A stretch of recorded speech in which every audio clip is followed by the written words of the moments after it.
Let's use the mobile phone like a built-in navigation system. Just start the engine.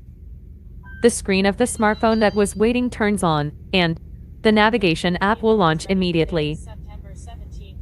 It is currently set to Google Maps, but you can change it to another app of your choice. Waze or Copilot, Maps.me.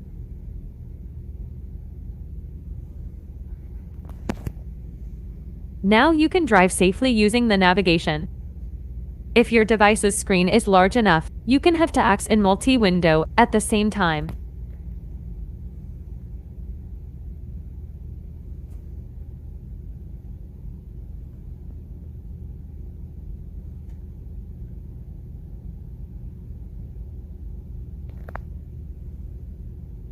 After arriving at your destination and parking your car, when you turn off the car, after a while, the navigation app will also close.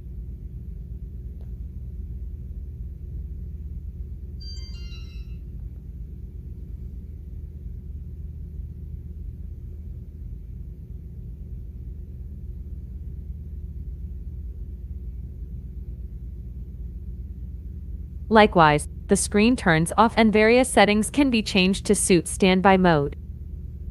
We offer a variety of other features, so we recommend that you visit our website, lexi.co.kr.